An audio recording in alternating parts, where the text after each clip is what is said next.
बिस्मिल्लाहिर्रहमानिर्रहीम।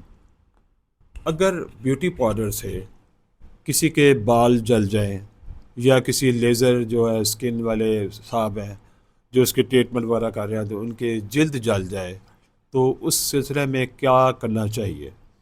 मैं आपकी खिदमत में दो तीन बातें बहुत जो ज़रूरी है वो आपके सामने रखना चाहता हूँ ताकि आम नाजरीन के साथ जो मैं जिसके लॉ से जो मुतल्लिका लोग हैं वकला सबान है, ये वो कोई नए जायज़ सबान है मेरे जो भाई हैं, जो अभी नए आए हैं इस फील्ड में, ये कंज्यूमर कोर्ट में या इस तरह के काम में, तो उनको भी थोड़ा सा अंदाज़ हो जाए। आजकल जो लोग हैं वो हमसे ज़्यादा समझदार हैं।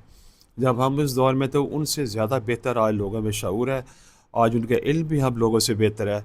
बहरहाल अब तजुर्बा भी एक चीज़ होती है, तो मैं अपने तजुर्बे की बिना पर आपको कुछ गुजारिश करना चाहता हूँ। मैं मोहम्मद अमजद परवेज़ हूँ, रिटायर्ड सेशन जज हूँ। मुझे अपनी कंज्यूमर कोर्ट लाहौर के अरसा तैनाती में एक केस याद आ रहा है। मैं जानबूझकर उसका नाम नहीं लूँगा दोनों फरीक का, जो लाहौर में एक बहुत अच्छी शोहरत भी आप समझ लें उनकी, या बहुत उनका काम समझ लें। एक ब्यूटी पार्लर है लाहौर में, आप उनको अक्सर देखते हैं, वो उनको ये टीवी वगैरह पे भी आए होती हैं, वो खातून है। तो उनके जो ब्यूटी पार्लर था वो बड़ी मशहूर जगह पे था। तो एक बड़ी मशहूर खातून थी, तो उन्होंने उनके जिल्द जो थी वो जला दी थी। ये जो अब वाक़या मैं बयान करने लगा हूँ, ये डॉक्टर थी। ये उन्होंने अपना क्लिनिक बनाया हुआ था जो स्किन से रिलेटेड, बालों से वगैरह, ये इस तरह के काम करते थे। लाइपोसक्शन भी वहाँ होता था और ये बहुत बड़ा उनका सेटअप था। तो बदकिस्मती ये हुई कि उन खातून का जो था वो डॉक्टर साहबा जो वो तो खुद चली गई, उन्होंने अपने किसी असिस्टेंट की ड्यूटी लगा दी। कहा जाता है कि वो असिस्टेंट जो थी वो भी समझदार थी, लेकिन उन्होंने कुछ ज़्यादा देर तक लेज़र ट्रीटमेंट से या उनकी शिद्दत ज़्यादा करके उनके बाल जला दिए, और दूसरे केस में उनकी जिल्द जला दी। तो मैं यहाँ दोनों को साइड बाय साइड रख लेता हूँ। वो जिल्द वाला वाक़या था वो यहाँ हुआ था, और जो बाल जलाए थे वो ब्यूटी पार्लर में हुआ था। क्योंकि एक तरह की बात ही है तो मैं आपको एक ही तरह को लेके चलता हूँ। अब उन्होंने एक अच्छे वकील भी कर लिए दोनों ने। तो जो पहले जो थे जिल्द वाले, उनकी जो गर्दन के करीब और थोड़ी सी गर्दन के आगे भी वो सामने की तरफ उनकी जिल्द बाकायदा जल गई थी। ऊपर वाला हिस्सा जल बर्न हो गया था वो, और काफ़ी उनको जिल्द को डैमेज हुआ था। अब वो उनकी सारी एविडेंस जो थी, मैं उनको वैसे इशारे कर रहा था, बता भी रहा था कोर्ट में, कोई हर्ज भी नहीं होता। आपने जज का मकसद ये नहीं होता कि आपने किसी को अनअवेयर कैच कर लेना है किसी भी पार्टी को। जज का मतलब होता है इंसाफ तक पहुंचना, और फ्री कैन को अगर वो नेक नीति से बताएगा भी तो मेरा नहीं ख्याल उसके ऊपर कोई एतराज़ करेगा जज के ऊपर। तो मैं उनसे कह रहा था कि आपने किसी डॉक्टर को दिखाया, ये माहिर अमराज जिल्द जो है उनको दिखाया? तो वो मेरी बात समझ नहीं सके। हालांकि वो बहुत अच्छे वकील थे, और बाद में उन्होंने बहुत मेरे इस बात पे अफसोस का इज़हार किया कि मैं आपकी बात नहीं समझ सका। हालांकि अच्छे वकील थे, लेकिन बहरहाल बहुत सी बातें मैं याद नहीं रहती, भूल जाते हैं हम, कोई बड़ी बात नहीं है भूलना। उसके जब हमने एविडेंस सारी रिकॉर्ड कर ली तो उसके बाद जो मरहला आया उसके केस का, तो केस उन्होंने साबित कर लिया। उन्होंने अपनी पर्चियाँ अपने पास रखी थी। जब वो उनकी ब्यूटी पार्लर में गए तो उस वक्त उनकी पर्ची पास थी उनके, और पैसे देने की पर्ची पास थी, डेट्स उनके ऊपर थी। तो अब ये तो तय हो गया कि ये वाक़या हुआ है। अब उसमें हम आए थे कि डैमेजेस हमने कितने देने हैं उस वाक़े के। जो सर्विसेज ली गई थी कंज्यूमर कोर्ट में, जब हम बैठे तो ज़ाहिर है कंज्यूमर कोर्ट में सर्विसेज एक देखते हैं और प्रोडक्ट देखते हैं। अगर आपने परचेज़ या लीज़ पे लिया, दो ही सूरतें होती हैं, या सर्विसेज दी जाती हैं या कोई प्रोडक्ट ली जाती है। यहाँ सर्विसेज का सवाल था, और ये ओवरलैप भी करती रहती हैं। बस उन्होंने इसमें उन्होंने एक अच्छा ब्रांड कहा था कि जी ये ब्रांड है वो बड़ा, तो ये आपके बालों पे ये लगाएंगे, तो जल्द पे लगाएंगे। दूसरी तरफ जो डॉक्टर साहब आती उन्होंने कहा, तो बहरहाल तो उन्होंने प्रोडक्ट भी बीच में आ गई, उनकी अपनी बनाई थी।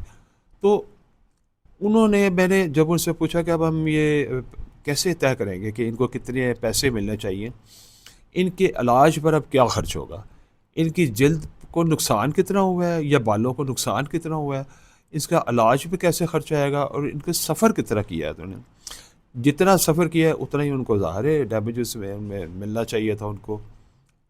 तो ये तो ज़रूर मिलता है। ये डैमेजेस वो वैसे जो डैमेज होते हैं ना कि मेरा ज़हनी और वो जो नुकसान हुआ है ये वो नहीं मिलते यहाँ कंज्यूमर कोर्ट में ये, लेकिन जो एक्चुअल जो नुकसान हुआ होता है डैमेजेस वो मिलता है, डैमेजेस नहीं मिलते, डैमेज मिलता है। अब हम इसको तय कैसे कर सकते हैं? हम इनके लिए हमें कोई डॉक्टर साहब की ज़रूर चाहिए कि कोई अदालत के कटहरे में आएँ और आके तो वो जिरा जो है उसका सामना करें और फिर हम किसी एक नतीजे पे पहुंच जाएं। वो हमें डॉक्टर साहब बताएं कि इनकी इतनी जल्द थी, पहले भी अगर ऐसी थी, आसपास की जल्द इस तरह है, तो इतनी जल्द इनकी जली है और इतनी सतह तक जली है, अब इसका ये इलाज होगा, उस पर इतनी रकम खर्च आएगी और उसके बाद इतनी देर लगी उनसे, तो ये इतनी देर तक इसे सफ़र करती रहेंगी, ये वो इस तरह की बातें मेडिकल एविडेंस ही हमें बता सकती है। तो ये यहाँ बिल्कुल नहीं था। तो अब उनका जो बहुत ज़्यादा डैमेज हो, जो पैसे थे उनके मिल सकते थे इस डैमेज पे, कंपनसेशन जो थी वो ना मिल सकी उनको। जब मैंने उनको ये पूछा तो कोई जवाब नहीं था उसका, उन्होंने कहा जी ये तो हमसे गलती हो गई है। तो मुझे याद पड़ता है कि अच्छी बड़ी खातून थी और डॉक्टर साहब भी ठीक ठाक थी, लेकिन हमने याद पड़ता है कोई 7-8 साल पहले की बात होगी, उनको मेरे ख्याल 1.5-2 लाख रुपए के करीब ही हमने उनको इसकी दिलाया था मुआवजा। अगर उन्होंने एक डॉक्टर पेश किया होता तो इससे ज़्यादा होता।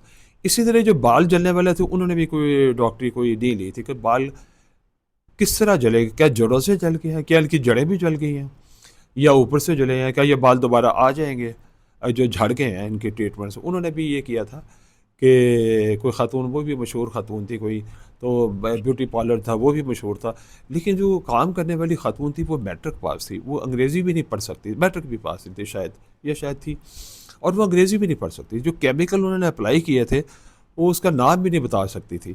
हुआ ये कि वो लगा के एक दुल्हन तैयार करना शुरू कर दी उन्होंने, तो उस दौरान इन बेचारी को लगा रह गया, तो उसके वजह से उनके बाल ही झड़ गए। अब मसला ये हुआ कि बाल क्या जड़ों से झड़ गए हैं, क्या ये दोबारा आ जाएंगे, अगर आएंगे तो कितनी देर में आएंगे या नहीं आएंगे या क्या होगा, ये हमें एक मेडिकल एविडेंस ही बता सकती है, डॉक्टर साहब भी बता सकते हैं, वो भी माहिर अमराज जल्दी होते हैं। इन्होंने भी ये पेश नहीं किया था। अब ये गलती ये लोग बुनियादी तौर पर यही करते हैं, तो उसकी वजह से भी हमने 1.5-2 लाख रुपए के करीब ही हमने दिलाया था, चूँकि वकूआ जो था वो साबित था, लेकिन क्वांटम ऑफ डैमेज था वो नहीं पता चल रहा था हमें। तो इसके लिए 2-4 बातें, मैं एक तो मेरा ये वीडियो पहले ही मैं रिकॉर्ड करा चुका हूँ कंज्यूमर कोर्ट के बारे में, आप कैसे कर सकते हैं। तो अब मुख्तसर मैं आपको ये अर्ज़ करता हूँ कि सबसे पहले अगर इस तरह की कोई बात है तो आप कोई अथॉरिटी अपने साथ रखिए, जैसे ये इसमें इसमें डॉक्टर अथॉरिटी है, माहिर अमराज जिल्द है, ये अथॉरिटी है, ये हमें बताएंगे ये डैमेज कितना है और ये क्या परमानेंट डैमेज है या क्या इसके बाद उसमें मज़ीद ये बाल या जल्द आ जाएंगे, आएंगे तो कितनी देर में आएंगे, ये कितना सफ़र करेगा। ऐसे सवालों को जवाब इससे मिलते जुलते जो होते हैं, इससे वो उनका हक बनता है कि वो रकम जो है तयन किया जाए। एक तो जो भी आप चीज़ ख़रीदें या जो सर्विसेज ख़रीदें उसका रिकॉर्ड रखें अपने पास, ताकि बाद में कोई ये ना कह सके ये तो आप हमारे पास आए ही नहीं थे, पहली बात।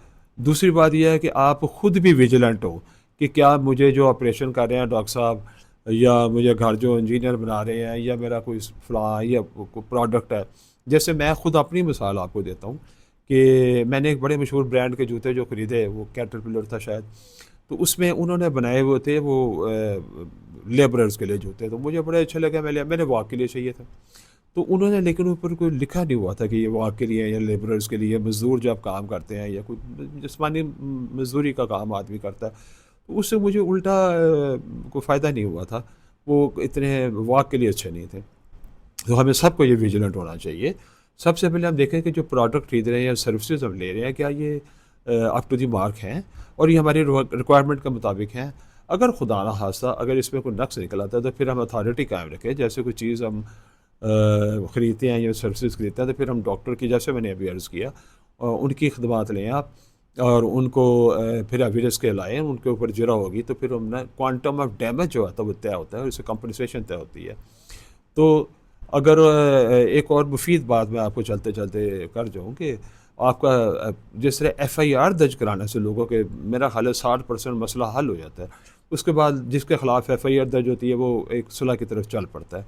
उसी तरह ही अगर ये प्रोडक्ट कोई या सर्विसेज कोई ख़रीद दी गई है या हायर की गई है सर्विसेज, तो उसके लिए अगर आप नोटिस आप जारी कर देते हैं कंज्यूमर प्रोटेक्शन एक्ट के तहत, रूल्स के तहत, तो उससे मुमकिन है वो आपका कंपनसेशन हो जाए। ये नोटिस जो 28/2 है, ये इसकी दफ़ा है, ये याद रखिएगा। 28 ना भी लिखेंगे तो कोई मसला नहीं है, लेकिन आप अपनी वो किताब थोड़ी सी बाजार में ख़रीद कर खुद ही पढ़ लें, आप पढ़े किया था 28/2 है, तो उसके तहत आप लिख दें कि ये मैं दफ़ा 28/2 के तहत आपको नोटिस दे रहा हूँ या दे रही हूँ, तो आप मुझे ये हुआ है, ये मैंने डॉक्टर साहब पे मुलाजा करा लिया, या मेरा कपड़े आपने ख़राब कर दिया, ये है फ़लाँ फ़लाँ, तस्वीरें लगा दें, आप मुझे इतने पैसे दें, और ये इससे मुझे एक्चुअल नुकसान हुआ। अच्छा, अब इसमें डैमेजेस ना फॉलो आपको नहीं, डैमेजेस नहीं दिए जाते कंज्यूमर कोर्ट में, सिविल कोर्टें देती हैं। एक्चुअल डैमेज आपको दिया जाता है, वो जितना भी हो, करोड़ों रुपए हो जाए, तो उसको आप करेंगे तो मुमकिन है कि अपनी शोहरत बचाने के लिए वो आपके साथ किसी न किसी तरह राज़ीनामे पर आ जाएं, और आप अदालतों के एक तवील चक्कर से और वकला के फीसों से और अदालतों में जो खज्जल खुआरी होती है आदमी की, उससे बच जाएँ। तो आज की वीडियो का मकसद ये है कि सबसे पहले अपने पास रिकॉर्ड रखें, और अगर आपके पास खुदा ना खरा माज़अल्लाह अगर आपके साथ ऐसा वाक़या पेश है, तो 28/2 कंज्यूमर प्रोटेक्शन एक्ट के तहत आप उनको नोटिस दीजिए। जैसे FIR होती है, ये भी एक तरह का नोटिस हो सकता है। इसमें आपको हो सकता है वो सुलह पर आ जाए। बहुत से मशहूर ब्रांड और बहुत से मशहूर लोग जो अपनी वो चाहते हैं कि उनके अदालतों में ना मुकदमाबाजी की जाए, मुमकिन है वो आपके साथ किसी रज़ानामे पे आ जाएँ, रज़ामंदी पे आ जाएँ। तो इसके बाद अगर आप खुदा न खास्ता अदालत में भी जाना पड़ता है, तो अपना डॉक्टरी मुलाजा कराएँ, और डॉक्टर साहब को ऐसा तैयार करें कि वो आपके लिए कोर्ट में विटनेस के तौर पर हाज़िर हों। सरकारी डॉक्टर हों, गैर सरकारी डॉक्टर हों, तो कोर्ट में आएँ, वो जुरा होगी इनके पास, तो फिर आपको ये आपका हक़ जो है मिल सकता है। अगर आपके बाल खुदा न खास्ता जल जाए या आपकी जिल्द जल जाए, तो खुदा न खास्ता अल्लाह पाक आपको इससे बचाए, तो आपको ये डैमेज कंट्रोल करने के लिए ये आपको ये वीडियो मुफीद साबित होगी। हमारे चैनल को सब्सक्राइब करें और बेल आइकॉन का बटन दबाएं और उसको पसंद फरमाएँ, ताकि हम आइंदा नई नई वीडियोज़ लेके आपके पास हाज़िर आ सकें। अल्लाह ताला आपको और आपके घर वालों को ऐसी तमाम कैलेमिटीज़ से, तमाम बुरे वाक़े से महफूज रखें। अस्सलाम वालेकुम।